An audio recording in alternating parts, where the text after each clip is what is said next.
वो कविता का शीर्षक है कृष्ण की चेतावनी। आपको महाभारत पता है क्या? महाभारत हुआ था, पता है ना? Yes sir. कृष्ण, पांडव और कौरवों के बीच में महाभारत युद्ध हुआ था। उसके बारे में एक बहुत ही प्रसिद्ध कविता है।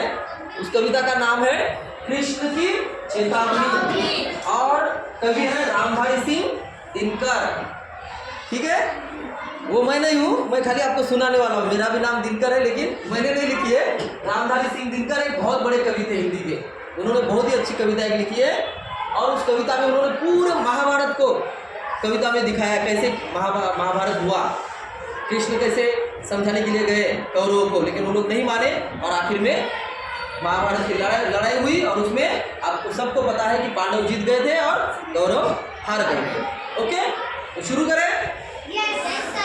कविता में रामधारी सिंह दिनकर बताते हैं, बरसों तक वन में घूम घूम बाधा विघ्नों को चुम चुम, सहधूप घाम पानी पत्थर, पांडव आए कुछ और निखर, सौभाग्य न सब दिन सोता है, देखो आगे क्या होता है, मैत्री की राह बताने को, सबको सुमार्ग पर लाने को, दुर्योधन को समझाने को, भीषण विध्वंस बचाने को, भगवान हस्तिनापुर आए, पांडव का संदेशा लाए, तो न्याय अगर तो आधा दो, पर इसमें भी यदि बाधा हो तो दे दो केवल 5 ग्राम। 5 ग्राम मतलब हमको पूरा साम्राज्य मत दो तुम्हारा, खाली 5 ग्राम हमको दे दो, वहीं पर हम लोग अपना साम्राज्य करेंगे, ऐसे उन्होंने प्रस्ताव रखा था।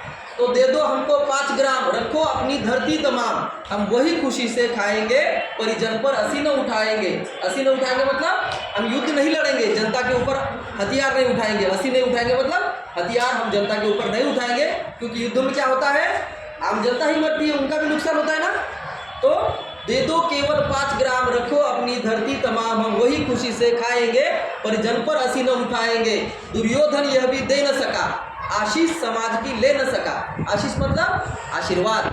दुर्योधन ये भी दे न सका, आशीष समाज की ले न सका, उल्टे हरि को बांधने चला, जो था असाध्य साधने चला, जब नाश मनुज पर छाता है, पहले विवेक मर जाता है, हरि ने भीषण हुंकार किया, अपना स्वरूप विस्तार किया, डगमग डगमग दिग्गज डोले, भगवान कुपित होकर बोले, जंजीर बना अब साध मुझे, हाँ हाँ दुर्योधन बांध मुझे, हित वचन नहीं तूने माना, मैत्री का मूल्य न पहचाना, तो ले मैं भी अब जाता हूँ, अंतिम संकल्प सुनाता हूँ, याचना नहीं अब रण होगा, जीवन जैया की मरण होगा, टकराएंगे नक्षत्र निखर, बरसेगी भूकर वहनी प्रखर, फलशेष नाग काटोले का, विकराल काल मुंह खोलेगा, भाई पर भाई टूटेंगे, विषबान बूंद से छूटेंगे, आखिर तू भूषाई होगा। आखिर क्या होगा? तुम भूषाई होगा मतलब तुम हार जाओगे, मर जाओगे। आखिर युद्ध में हारना मतलब क्या है? मरना।